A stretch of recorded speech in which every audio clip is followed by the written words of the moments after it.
दृष्टि है इसके ऑडियो आर्टिकल प्रोग्राम में आपका स्वागत है। आज का हमारा आर्टिकल द इंडियन एक्सप्रेस में छपे लेख why special situation funds are necessary और द फाइनेंशियल एक्सप्रेस में प्रकाशित खबर SEBI approves introduction of special situation funds for investment in stressed assets के सम्मिलित सारांश पर आधारित है। इस आर्टिकल में टीम दृष्टि के इनपुट्स भी शामिल है और यह आर्टिकल सामान्य अध्ययन प्रश्न पत्र 3 के अर्थव्यवस्था खंड से जुड़ा है।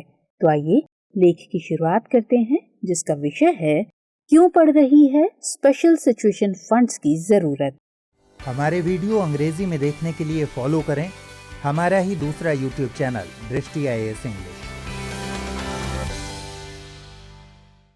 तो वर्तमान में इस टॉपिक के खबरों में रहने की वजह ये है कि हाल ही में भारतीय वित्तीय बाजार को लेकर कुछ अहम सुधार किए गए हैं।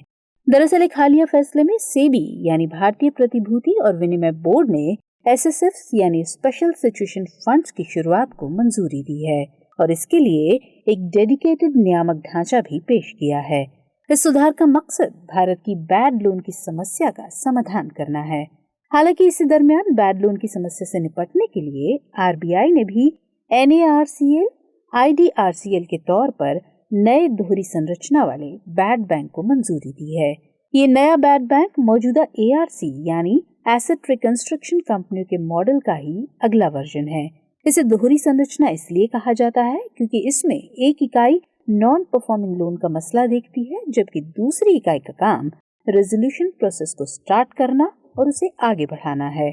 RBI को दिए गए प्रस्ताव के मुताबिक national asset reconstruction company limited यानी NARCL का काम बैंकों से नॉन परफॉर्मिंग लोन प्राप्त करना है, जबकि IDRCL यानी India debt resolution company limited का काम परिसंपत्तियों का रेजोल्यूशन पेश करना है।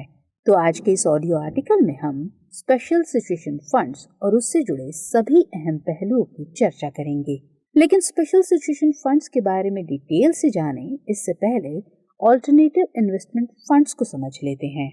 तो ऑल्टरनेटिव इन्वेस्टमेंट फंड्स निवेश के परंपरागत विकल्पों जैसे listed stocks, bonds, cash, property आदि में निवेश नहीं करते हैं, बल्कि ये इक्विटी बाजार या प्राथमिक बाजार में निवेश करते हैं। ये सेबी के ऑल्टरनेटिव इन्वेस्टमेंट फंड रेगुलेशन 2012 के तहत आते हैं। AIFs भारत में ट्रस्ट, कंपनी और LLP यानी लिमिटेड लायबिलिटी पार्टनरशिप आदि के रूप में स्थापित किए जाते हैं। इन्हें आमतौर पर 3 कैटेगरी में बांटा गया है। पहली कैटेगरी के फंड को सरकार से इंसेंटिव मिलता है। इसमें social venture fund, infrastructure fund, venture capital funds, छोटे मध्यम उद्यमिता फंड्स आदि आते हैं। स्पेशल सिचुएशन फंड्स को इसी की सब कैटेगरी के रूप में लाया गया है। दूसरी कैटेगरी में वो फंड्स आते हैं जिन्हें कोई खास इंसेंटिव तो नहीं मिलता, लेकिन वे बिना कर्ज जुटाए कहीं भी निवेश कर सकते हैं।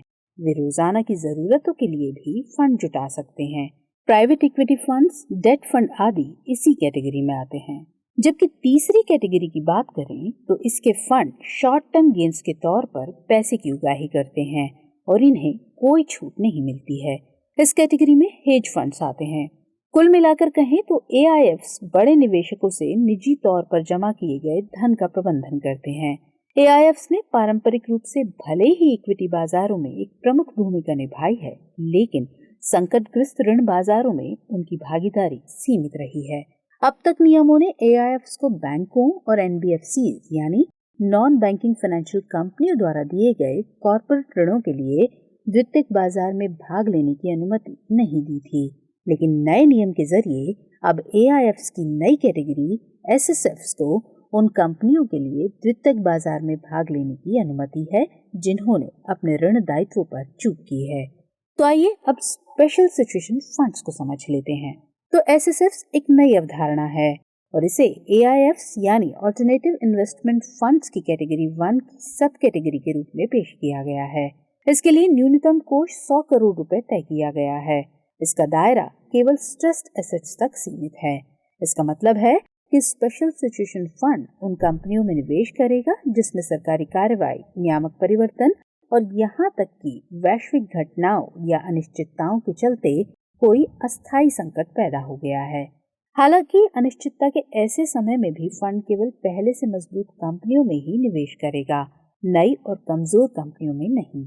इसके अलावा SSFs भारतीय रिजर्व बैंक के निर्देश 2021 के तहत अधिग्रहण के दरवाजे तक पहुंचे स्ट्रेस्ड लोन जैसी स्ट्रेस्ड एसेट्स में भी निवेश कर सकते हैं, या इंसॉल्वेंसी एंड बैंक्रप्सी कोड 2016 के तहत अप्रूव किए गए रेजोल्यूशन प्लान के किसी हिस्से में भी निवेश कर सकते हैं। सेबी के मुताबिक एसएसएफ्स एसेट रिकंस्ट्रक्शन कंपनियों द्वारा जारी की गई प्रतिभूतियों और संकटग्रस्त कंपनियों द्वारा जारी की गई खुद की प्रतिभूतियों को हासिल करने में भी निवेश कर सकते हैं। इसके अलावा स्पेशल सिचुएशन फंड्स को निवेश संबंधी नियमों का पालन करने से भी कुछ छूट दी गई है। इस छूट में सिंगल इन्वेस्टिंग कंपनी में निवेश से जुड़ी छूट भी शामिल है।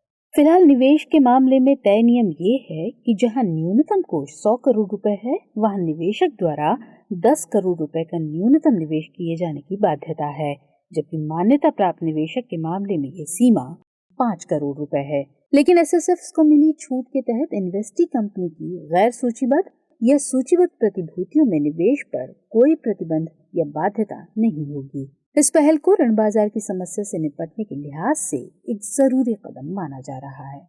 लेकिन अब सवाल है कि भारत में स्पेशल सिचुएशन फंड्स की जरूरत क्यों आन पड़ी है। तो जैसा कि हम सभी जानते हैं कि भारत इन दिनों काफी ज्यादा बैड लोन की समस्या से जूझ रहा है। ज्यादा बैड लोन बैंकों को ज्यादा प्रोविजनिंग करने का दबाव बनाते हैं, जिससे बैंकिंग सिस्टम में अधिक पूंजी फंस जाती है। ये मार्केट में लोन की सप्लाई को कम करता है और आर्थिक विकास को प्रभावित करता है। वहीं दूसरी तरफ बैड लोन ज्यादा होने से एआरसीज पर दबाव बढ़ जाता है और ये समय रहते इन बैड लोन से नहीं निपट पाते हैं। कोविड-19 महामारी के बाद बैड लोन धीरे धीरे बढ़ते जा रहे हैं, क्योंकि लोन में डिफॉल्ट की संख्या दिनों दिन बढ़ती जा रही है। हालांकि इन डिफॉल्ट में कॉर्पोरेट लोन की मात्रा काफी ज्यादा है। इसकी एक वजह ये भी है कि सुप्रीम कोर्ट ने पहली बार हुए लॉकडाउन के बाद इससे संबंधित एक फैसला सुनाया था। इस फैसले के जरिए ये आदेश जारी किया गया कि लॉकडाउन के दौरान या उसके ठीक बाद हुए डिफॉल्ट को तुरंत एनपीए यानी नॉन परफॉर्मिंग एसेट्स घोषित न किया जाए, तो इससे स्ट्रेस्ड लोन बढ़ता गया। इसके अलावा एसएसएफ्स बनाए जाने का एक कारण बार बार होने वाली हेयर कट की समस्या का निपटान करना भी है। हेयर कट ऋण देने वाले बैंक या कोई नॉन बैंकिंग संस्था और ऋण देने वाली कंपनी के बीच आपसी मोल भाव के जरिए लोन की दर और किस्त में किए गए बदलाव को कहते हैं। मान लें कि अगर कोई कंपनी मजबूत रही है मगर किसी अनिश्चितता की वजह से उसके लोन बार बार डिफॉल्ट हो रहे हैं, तो इससे कंपनी धीरे धीरे दबाव में आ जाती है और वो बार बार हेयर कट कराती है। लेकिन एसएसएफ्स होने से उसे बीच में मदद मिल सकेगी और इससे बार बार हो रहे हेयर कट में कमी आएगी। इसके अलावा एआईएफ इंडस्ट्री के बढ़ते आकार और दायरे को देखते हुए भी इन फंड्स को बनाने की जरूरत पड़ी। सेबी के पास मौजूद आंकड़ों के मुताबिक सितंबर 2021 के अंत तक एआईएफ इंडस्ट्री का कुल आकार 5 लाख करोड़ रुपए को पार कर गया और आने वाले 10 सालों में ऐसी उम्मीद है कि ये बढ़कर 30 लाख करोड़ रुपए तक पहुंच सकता है। इसी को देखते हुए 2019 में आरबीआई ने टीएन मनोहरन की अध्यक्षता में द्वितीयक बाजारों पर एक टास्क फोर्स का गठन किया था। इस टास्क फोर्स का मानना था कि द्वितीयक बाजारों से जुड़े कॉर्पोरेट ऋणों के लिए ऐसी कोई व्यवस्था होनी चाहिए जो द्वितीयक बाजारों में सीधा निवेश कर सके, तो इस सुझाव को भी मद्देनजर रखा गया है। फिर ऋणों का द्वितीयक व्यापार भी अब अंतर्राष्ट्रीय वित्तीय बाजारों में संस्थागत हो गया है। ये बाजार यकीनन अधिक तरलता वाले हैं। इसमें गैर बैंक के प्रतिभागियों के साथ साथ बीमा कंपनियों, पेंशन फंड, हेज फंड और निजी इक्विटी फंड आदि शामिल होते हैं। लिहाजा एसएसएफ को द्वितीयक बाजार में प्रवेश की अनुमति देना अंतर्राष्ट्रीय व्यवस्था के अनुरूप भी जरूरी था और ऐसा माना जा रहा है कि अब इसके अंतर्राष्ट्रीय व्यवस्था में शामिल होने से इसके प्रभावों का दायरा भी काफी विस्तृत होगा। तो चलिए अब इसके प्रभावों पर नजर डाल लेते हैं। तो बैड लोन की समस्या दूर करने के लिए बैंकों और वित्तीय संस्थानों को शुरू में अपने तनावग्रस्त ऋणों को केवल एआरसी को बेचने की अनुमति दी गई थी, लेकिन अब वे एसएसएफ्स को भी बेच सकते हैं। एआरसी और एसएसएफ्स को दबावग्रस्त ऋणों का ट्रांसफर करने से बैंकिंग प्रणाली में प्रोविजनिंग के तौर पर बंद पूंजी बाहर निकल सकेगी, जो लोन की सप्लाई को बढ़ाने में मदद करेगी। साथ ही एसएसएफ को निवेश ग्रेड ऋण खरीदने की अनुमति देने से द्वितीयक बाजार में कॉर्पोरेट ऋणों के लिए भी तरलता बढ़ेगी। आमतौर पर बैंकों द्वारा ऋण देने के बाद उन्हें मैच्योरिटी तक धारण किया जाता है, लेकिन अब सिंडिकेट लोन ने लोन को एकल उधारदाता से कई उधारदाताओं में स्थानांतरित कर दिया है। बाद में जैसे जैसे प्राथमिक सिंडिकेशन का बाजार बढ़ा, वैसे वैसे तरलता, जोखिम और पोर्टफोलियो प्रबंधन के लिए द्वितीयक बाजार की अनुमति देने की मांग भी बढ़ने लगी थी। एसएसएफ तरलता के प्रबंधन के साथ साथ ऋण बाजार के तनाव का भी प्रबंधन करेगा। इसी तरह की एक समस्या ये भी देखी जाती है कि इंसॉल्वेंसी और रिस्ट्रक्चरिंग के दौरान कई तरह की चूक होने और बार बार प्रोसेस की तारीख आगे बढ़ने से कई तरह की समस्याएं होती हैं। इससे रिस्ट्रक्चरिंग की लागत भी बढ़ जाती है। एसएसएफ से कुछ हद तक इस समस्या से भी छुटकारा मिल सकेगा। ये इंसॉल्वेंसी और रिस्ट्रक्चरिंग की प्रक्रिया शुरू होने से पहले ही संस्था को संभलने का एक मौका देगा। साथ ही बार बार होने वाली हेयर कट की प्रक्रिया को भी कम करेगा।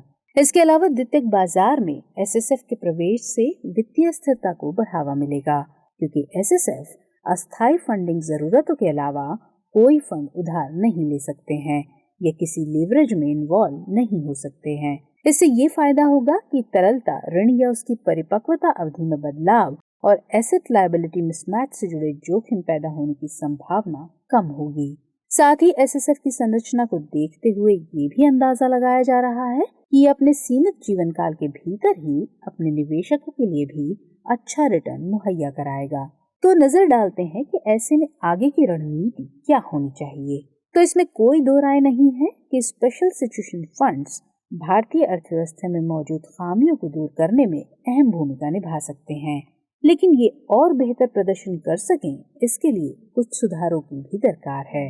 मसलन एसएसएफ को कंसर्न कंपनी के ऋण दायित्व पर डिफॉल्ट होने से पहले ही द्वितीयक बाजार में भाग लेने की अनुमति दी जानी चाहिए, ताकि कॉर्पोरेट ऋण स्ट्रेस एसेट्स में तब्दील ही न हो सकें। अगर ऋणदाता और बॉन्ड निवेशक द्वितीयक बाजार में चूक करने से पहले ही स्ट्रेस एसेट्स को एसएसएफ को बेच देते हैं, तो उन्हें हेयर कट का सहारा नहीं लेना पड़ेगा या फिर कम से कम हेयर कट कराना पड़ेगा। इससे दोनों को लाभ होगा। साथ ही एसएसएफ को डिफॉल्ट से पहले ऋण को इकट्ठा करने के लिए पर्याप्त समय भी मिलेगा, जिससे डिफॉल्ट के बाद इंसॉल्वेंसी या रिस्ट्रक्चरिंग के दौरान पैदा होने वाली समस्याओं को भी कम किया जा सकेगा। इसके अलावा अगले उपाय के तौर पर ये भी किया जा सकता है कि सेबी द्वारा प्राथमिक बाजारों के लिए कड़े मानदंड लागू करने और रेजोल्यूशन नियमों को तार्किक करने सहित अन्य नियमों में भी संशोधन किया जाए। तो कुल मिलाकर कहें तो एसएसएफ की शुरुआत भारत में संकटग्रस्त ऋण में निवेश के एक आधुनिक युग की शुरुआत है। अपनी वास्तविक क्षमता का पूरा दोहन करने के लिए एसएसएफ को कॉर्पोरेट ऋण के लिए द्वितीयक बाजार के पूरे स्पेक्ट्रम में भागीदारी की अनुमति दी जानी चाहिए, न कि केवल पोस्ट डिफॉल्ट चरण तक ही सीमित रहना चाहिए। आइए अब नोट करते हैं आज का सवाल। स्पेशल सिचुएशन फंड्स यानी एसएसएफ क्या है? ये भारत की मौजूदा बैड लोन की समस्या से कैसे निपटेगा? समीक्षा कीजिए।